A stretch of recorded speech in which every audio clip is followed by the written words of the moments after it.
Arambam kurmah.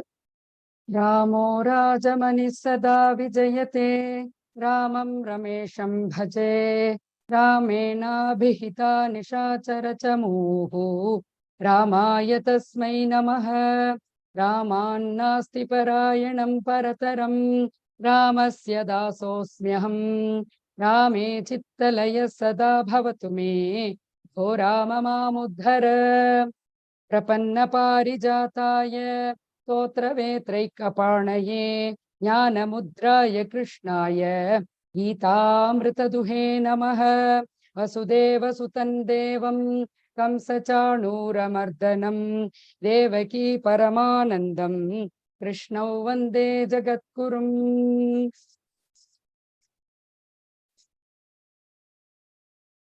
Namasarvebhyaha Sarvesham Punaswagatam. Yesterday, we started our Gita learning class, and we have to continue the next day also. So that is the reason we are having today also the class. Otherwise, our classes are only from Monday to Friday, 11 a.m. to 11:45 a.m. Hope every one of you know the rules of joining the class before time and how to mute yourself when your name is called for recitation. And you can get the class recordings in the group also. The entire Zoom recording will be available so that you can practice at your free time. And one more thing which I want to insist is kindly practice. Practice makes you perfection in the pronunciation of all the shlokas. And any doubts if you have about the class or any other clarifications needed for the shlokas, that you can ask after the Purna Mandram is over. And I think I can just move on to the class. And today I will revise yesterday's shlokas, what I taught you in the Dhyana shlokas.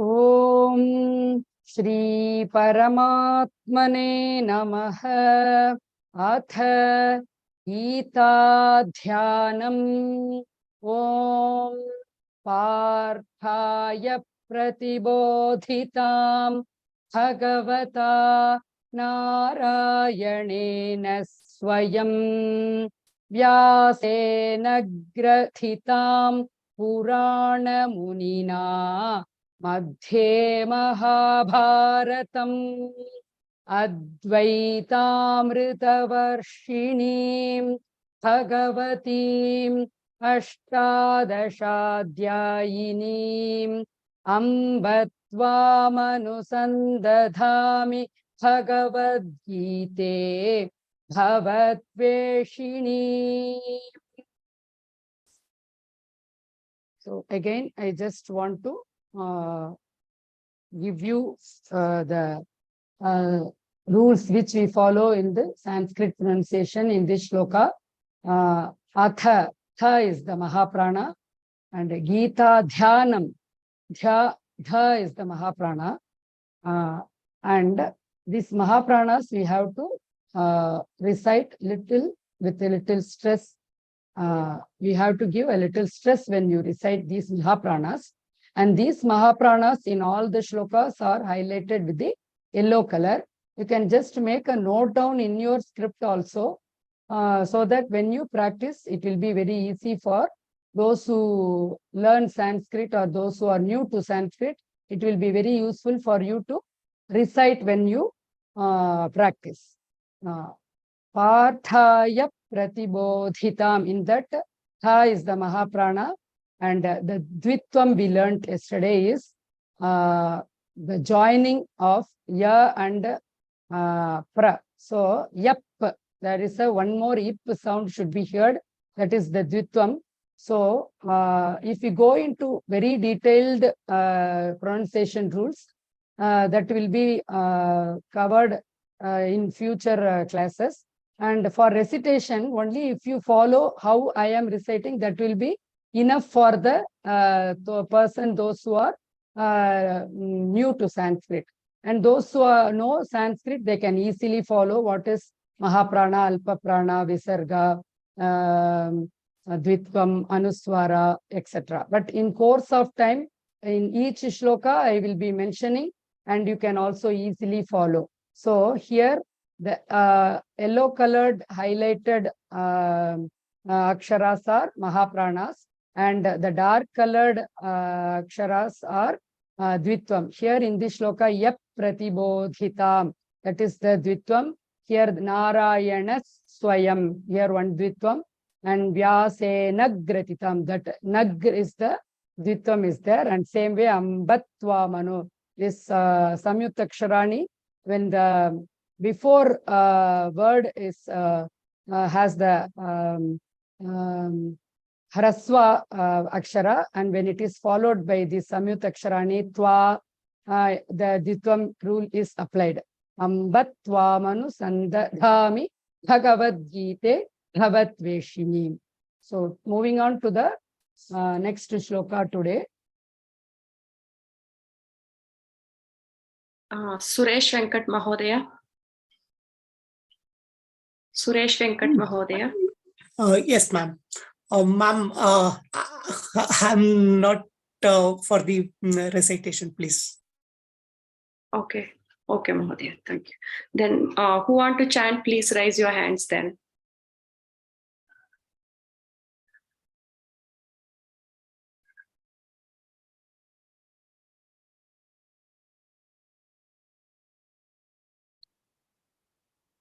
Radha Bhagini, Radha Rani. Namostute. Namostute. Namostute. Vyasa. Vyasa. Vyasa. Vishala. Vishala. Vishala. Buddhe. Buddhe. Buddhe.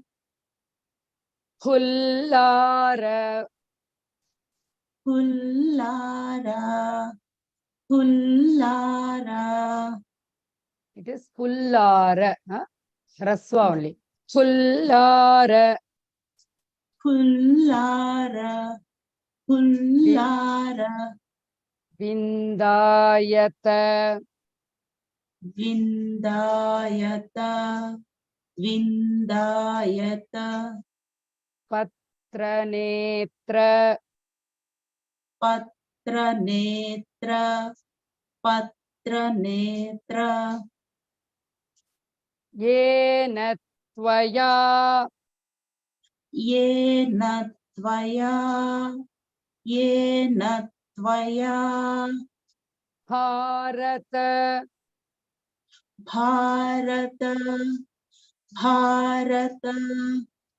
Tailapurnaha. Tailapurnaha. Tailapurnaha. Prajvalito. Prajvalito. Prajvalito. Jnanamaya. Gnanamaya. Gnanamaya. Here it is Jnana. Jnanamaya. Gnanamaya. Pradipaha. Pradipaha. Pradipaha. Uttama Bhagini. First, I will just tell what are all the things you have to taken care in your mind for the pronunciation. Namostute Vyasa Vishala Buddhe. In this, that Bhe is the Mahaprana.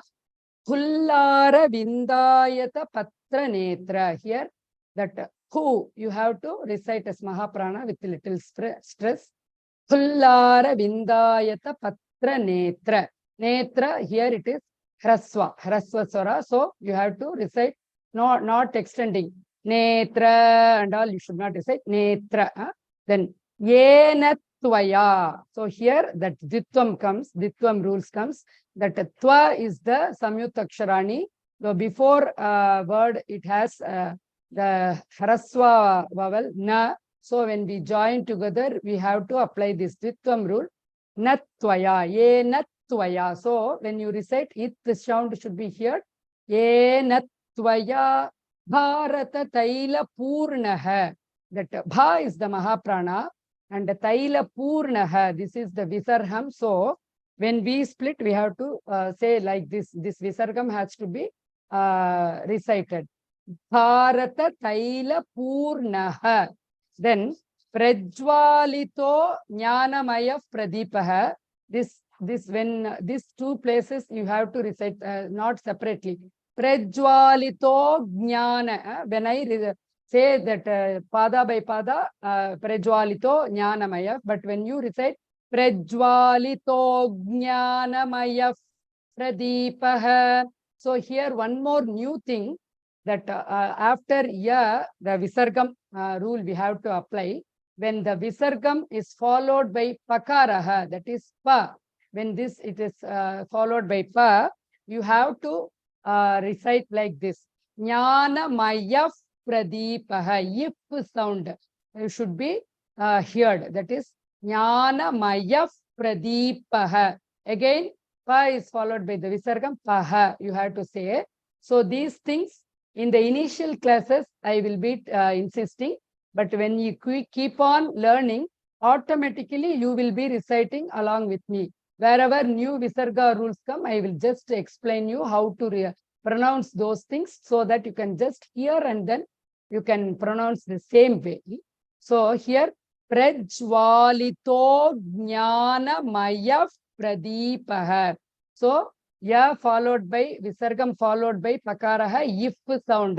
When you say fan in English, the same way the fa, if should be heard. So these things will make your recitation so wonderful. When you recite these things, you will enjoy the recitation with these Visargam, Anuswara, and this Dvitvam rule, Mahaprana, Alpa Prana, and Hraswa, Dirga, vowel and all. So that is the thing. In the initial classes, I will be keep on insisting these things. And whenever the chapter goes on, you will understand these things. And if you have any doubt also, you can clarify at the end of the classes. So, next devotee.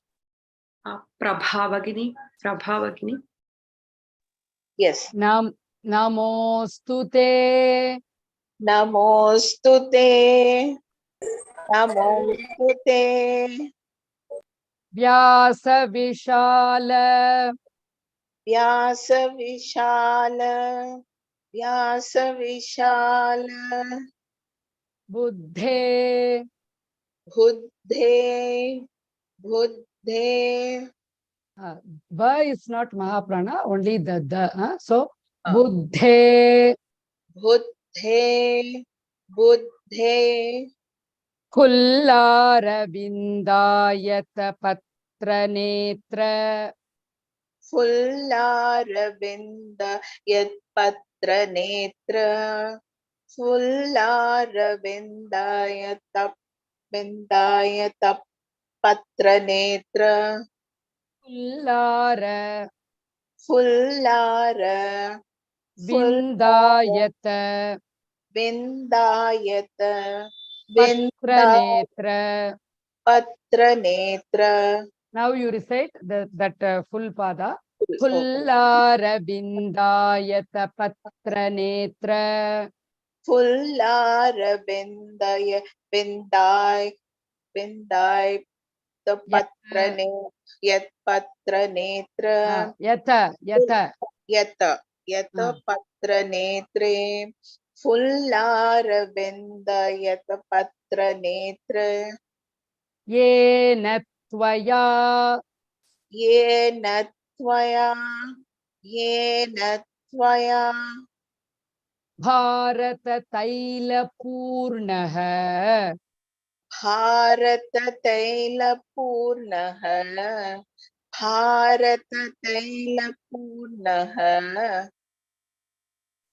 Prajwalito Jnanamaya Pradipah. प्रज्वालितो ज्ञानमयः प्रदीपः प्रज्वालितो ज्ञानमयः प्रदीपः Only little here. Ah. To Jnana. That only you try, Bhagini. Okay. Prajwalito Jnanamaya Pradipah. प्रज्वालितो ज्ञानमयः प्रदीपः प्रज्वालितो ज्ञानमयः प्रदीपः Uttamam, Bhagini. Thank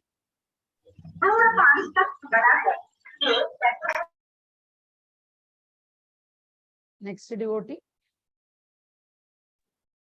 Priyanka Gayatri Bhagini. Namostu te Vyasa Vishala Buddhe. नमोऽस्तु वाय व्यास विशाल बोधिते Namostu te नमोऽस्तु ते व्यास विशाल बोधिते Buddhe. बुद्धे Vyasa Vishala Buddhe. Vyasa विशाल बुद्धे One more time, Bhagini. Vyasa विशाल बुद्धे Pullara. पुल्लार पुल्लार That pu you have to stress. Pullara. पुल्लार पुल्लार Vindayata. विन्दायथ विन्धायत Patranetra. पत्रनेत्र पत्रनेत्र Now you try the full pada. Pullara Vindayata Patranetra. पुल्लार विन्दायत पत्रनेत्र पुल्लार विन्दायथ पत्रनेत्र Yena Tvaya. येन त्वया Bharata. Bharata Bharata No, only Ha is the Mahaprana. You are stressing other things. So, Bharata Bharata Taila Purnaha. तैलपूर्णः तैलपूर्णः Prajwalito प्रज्वालितो प्रज्वालितो Jnanamaya ज्ञानमय ज्ञानमय Pradipaha. प्रदीपः प्रदीपः Uttamam, Bhagini. Next devotee. Saujanya Bhagini. Okay, Bhagini. Okay, Bhagini. Namostu te Vyasa Vishala Buddhe. नमोऽस्तु ते व्यास विशाल बुद्धे नमोऽस्तु ते व्यास विशाल बुद्धे Buddhe. बुद्धे Khullara Vindayata Patranetra. फुल्लारविन्दायत पत्रनेत्र फुल्लारविन्दायत पत्रनेत्र This fu, it is differs from the Hindi fu. Khul. Ha, you have to say ha. Khullara Vindayata Patranetra. फुल्लारविन्दायतपत्रनेत्र येन त्वया भारततैलपूर्णः येन त्वया भारततैलपूर्णः येन त्वया भारततैलपूर्णः प्रज्वालितो ज्ञानमयः प्रदीपः प्रज्वालितो ज्ञानमयः प्रदीपः प्रज्वालितो ज्ञानमयः प्रदीपः उत्तमं भगिनि next participant Sujana S. Sujana Yes, ma'am. S. Bhagini. नमोऽस्तु ते व्यासविशालबुद्धे नमोऽस्तु ते व्यासविशालबुद्धे नमोऽस्तु ते व्यासविशालबुद्धे फुल्लारविन्दायतपत्रनेत्र फुल्लारविन्दायतः पत्रनेत्र फुल्लारविन्दायतः पत्रनेत्र येन त्वया भारततैलपूर्णः येन त्वया भारततैलपूर्णः येन त्वया भारततैलपूर्णः प्रज्वालितो ज्ञानमयः प्रदीपः प्रज्वालितो ज्ञानमयः प्रदीपः प्रज्वालितो ज्ञानमयः प्रदीपः उत्तमं भगिनि Jayashri Bhagini. नमोऽस्तु ते व्यासविशालबुद्धे फुल्लारविन्दायतपत्रनेत्र नमोऽस्तु ते व्यासविशालबुद्धे पुल्लारविन्दायतपत्रनेत्र One more time, भगिनि नमोऽस्तु ते व्यासविशालबुद्धे पुल्लारविन्दायतपत्रनेत्र Vishala Buddhe. Mahapranas you have to stress and say, and Fullara, Pha Mahaprana should be stressed. So you practice, then automatically you will get it. Next line. Yena tvaya bharata taila purnaha prajwalito jnanamaya pradeepah. येन त्वया भारततैलपूर्णः प्रज्वालितो ज्ञानमयप्रदीपः येन Bharata, Bha should be stressed, Mahaprana. That yellow colored one, you have to say Ha, from the throat you have to say Ha, and this Prajwalito Jnana, there should be some link between these two words. Prajwalito Jnanamaya Pradeepah. You try, Bhagini. येन त्वया भारततैलपूर्णः प्रज्वालितो ज्ञानमयप्रदीपः. You are giving a pass. Prajwalito Jnana. To Jnana. You just try one more time, Bhagini. येन त्वया भारततैलपूर्णः प्रज्वालितो ज्ञानमयप्रदीपः.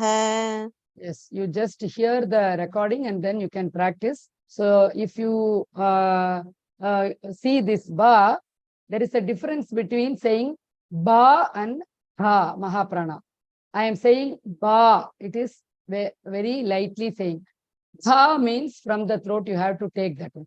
Ha, Mahapranas are pronounced like that only. And here, Prajwalito Jnana, Prajwalito Jnanamaya Pradeepah, it should not be recited like that. Prajwalito Jnanamaya, that ya and Visargam, if sound should be here, not ip sound. Ip is Dvitvam, if is Visarga. So Jnanamaya Pradeepaha. So you kindly practice, then automatically you will get it. Okay, next devotee. Kala K Bagini. Kala K Bagini.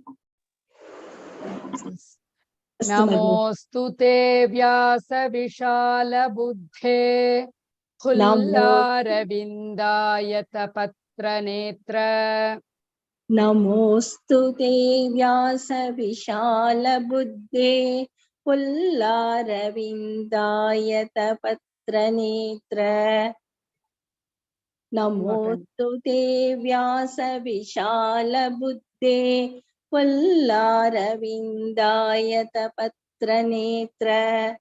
Yena tvaya bharata taila purnaha prajvalito jnanamaya pradeepaha. Yena tvaya bharata taila purnaha prajvalito jnanamaya pradeepaha. Yena tvaya bharata taila purnaha prajvalito jnanamaya pradeepaha. So some places that the it should be recited as the, it is not, it should not be recited as ta. Pradeepaha, it is the, not Pratipaha. Not in Tamil we have only one ta, so that pronunciation is we cannot say in the Sanskrit. So you have to say Pradeepaha, and Bharada should not be here. It is light ta. Bharata Taila Purnaha. You can notice the difference in pronunciation between this ta and this da. Bharata Taila Purnaha Pradeepaha. So everyone, you can take care of these pronunciation also.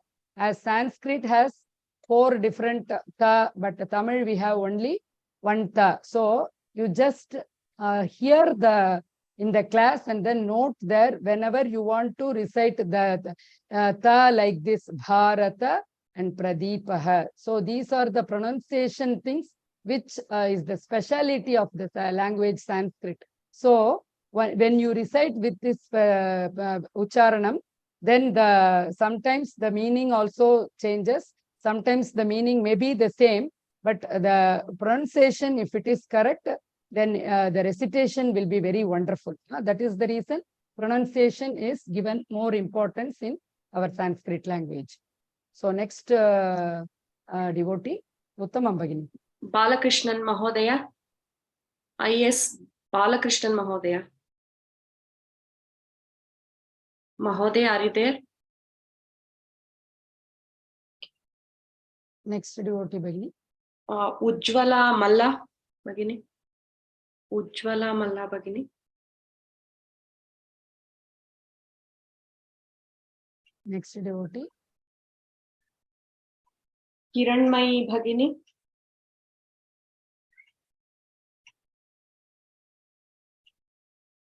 Those who have already recited, if you are interested, you can also raise hand. Ma'am, na soltama. Kindly raise your hand, Bhagini, so that your name will be called. Priyanka Bhagini. Priyanka Gayatri Bhagini. Yes. I will recite the full shloka. Namostu te vyasa vishala buddhe Khullaravindayata patra netra Yena tvaya bharata taila purnaha Prajvalito jnanamaya pradeepaha. नमोऽस्तु ते व्यास विशाल बोधित पुल्लारविन्दायत पत्र नेत्र येन त्वया भारतैलपूर्णः प्रज्वालितो ज्ञानमयः प्रदीपः. Here, Bhagini, Vishala Buddhe. No bo is there. Here, bu. Buddhe. One more time you recite, Bhagini. नमोऽस्तु ते व्यास विशाल बुद्धे उल्लारविन्दायत पत्रनेत्र येन त्वया भारतैलपूर्णः प्रज्वालितो ज्ञानमयः प्रदीपः Bharata Tailapurnaha. Bharata तैलपूर्णः. Uttamam Bhagini, you just practice with you all the Mahapranas. Next participant. Prabhavati Vishalakshi Bhagini. Oh. Yes, ma'am. Namostu te vyasa vishala buddhe hullara vindayata patra netra yena tvaya bharata taila purnaha prajvalito jnanamaya pradipaha. नमोऽस्तु ते व्यासविशालबुद्धे पुल्लारविन्दायतपत्रनेत्र येन त्वया भारततैलपूर्णः प्रज्वालितो ज्ञानमयः प्रदीपः नमोऽस्तु ते व्यासविशालबुद्धे पुल्लारविन्दायतपत्रनेत्र येन त्वया भारततैलपूर्णः प्रज्वालितो ज्ञानमयः प्रदीपः. Uttamam Bhagini, just you concentrate on the Mahapranas. If you hear one or two more times, automatically you will get it. Don't worry. But just concentrate on the Mahapranas. Good try, Bhagini. Next devotee. Saujanya Bhagini. Okay. Full shloka, Bhagini. Okay. Try full shloka. नमोऽस्तु ते व्यासविशालबुद्धे फुल्लारविन्दायतपत्रनेत्र येन त्वया भारततैलपूर्णः प्रज्वालितो ज्ञानमयः प्रदीपः. Uttamam Bhagini, just you concentrate on the Mahapranas and the other Visargam rules. Okay, if you hear the recording one more time, what I explained automatically one or two more times, if you listen, then you will understand, and then you can also recite very with a very good pronunciation. One more devotee. Prabha Bhagini.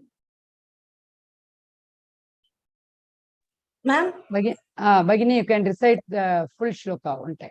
Okay, Yes. ma'am. Okay. Okay, ma'am.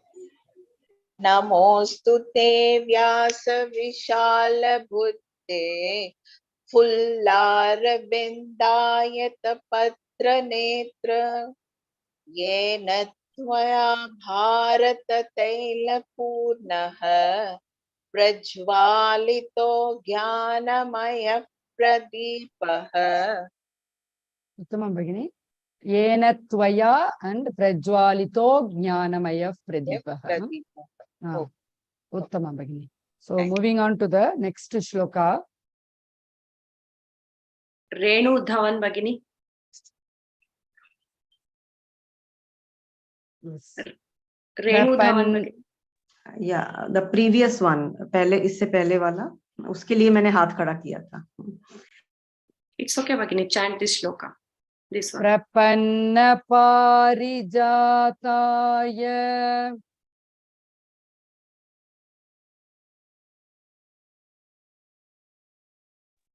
Renu Bhagini. प्रपन्न पारिजाताय. One more time, Bhagini.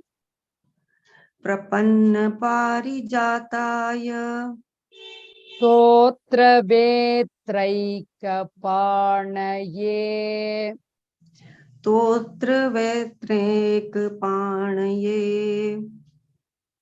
स्तोत्रवेत्रैकपाणये ज्ञानमुद्राय ज्ञानमुद्राय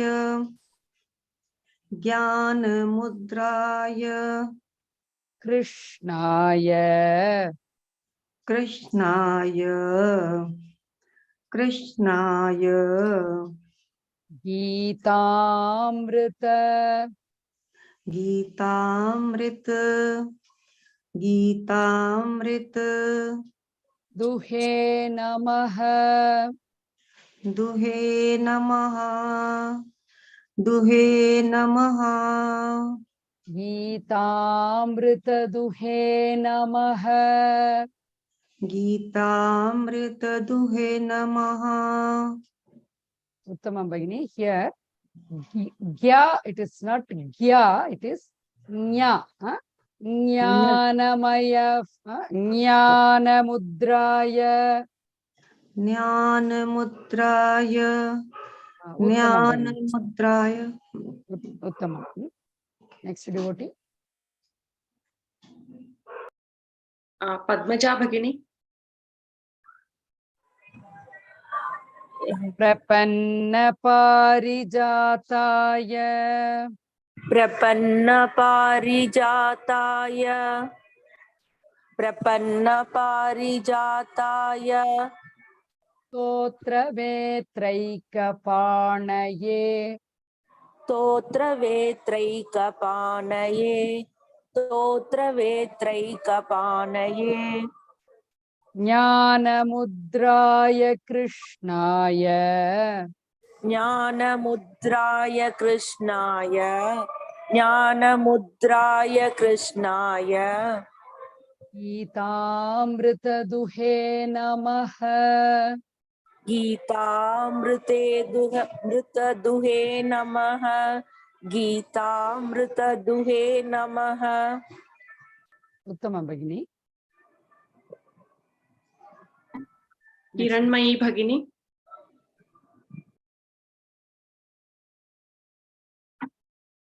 प्रपन्नपारिजाताय स्तोत्रवेत्रैकपाणये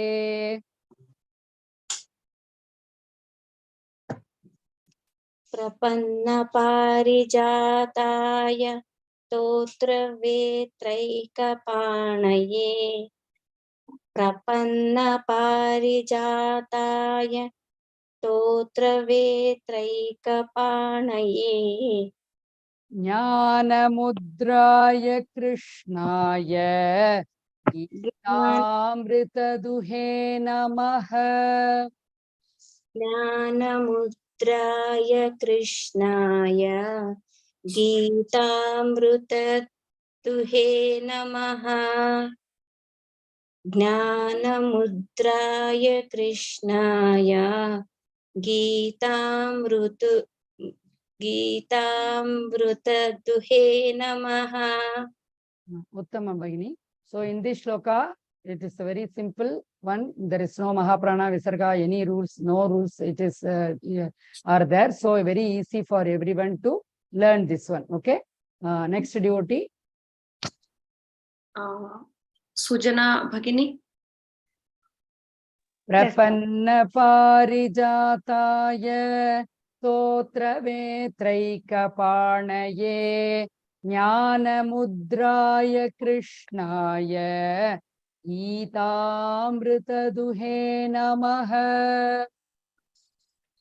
प्रपन्नपारिजाताय स्तोत्रवेत्रैकपाणये ज्ञानमुद्राय कृष्णाय गीतामृतदुहे नमः प्रपन्नपारिजाताय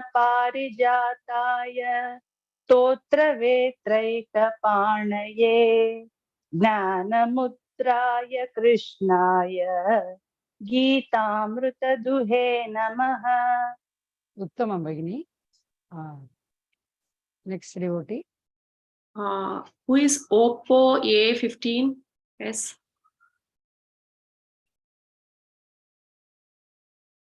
They can recite the Oppo full shloka. A15 is Kindly ask them to rename for the next class, Bhagini, Yes, Bhagini, sure.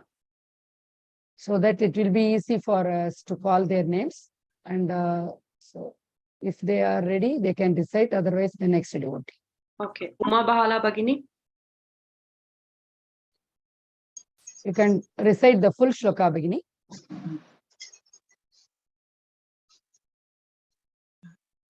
Prapanna parijataya stotra vetraika panaye jnana mudraya krishnaya Gita duhe namaha. Uttamam, Bhagini. One more devotee can recite the full shloka. प्रपन्न पारिजाताय स्तोत्रवेत्रैकपाणये ज्ञानमुद्राय कृष्णाय गीतामृतदुहे नमः. Yes, Uttamam, Bhagini. Yes. Today, I will just revise all the 2 shlokas along with yesterday's shlokas. We will revise one time.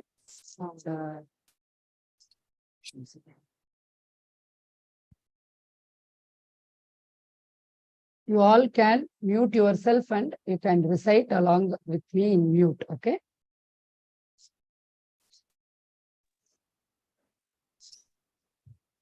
Om Shri Paramatmane Namaha. Atha Gita Dhyanam. Om Parthaya Pratibodhitam Bhagavata Narayanena Swayam Vyasena Grathitam Purana Munina Madhye Mahabharatam Advaitaamritavarshinim Bhagavatim Ashtadashaadhyayinim Ambatvamanusandathami Bhagavad Gite Bhavatveshini. Namostute Vyasa Vishala Buddhe Khullaravindayata Patra Netra Yena Tvaya Bharata Taila Purnaha Prajwalito Jnanamaya Pradipaha Prapanna Parijataya Stotra vetraikapanaye jnana mudraya krishnaya Gita duhe namaha. Samapayamaha Purnamandram. Om Purnamadah Purnamidam Purnat Purnamudachyate Purnasya Purnamadaya Purnamevavashishyate. Om Shanti Shanti Shanti. Thank you, ma'am. If you have any doubt, you can ask. No, ma'am. You can raise your hand. Otherwise, we can end the session. Dhanyavadaha. Dhanyavadah sarvebhyah. Ram Ram Ram. Punar milamah. धन्यवादः भगिनी. धन्यवादः गुरुजी.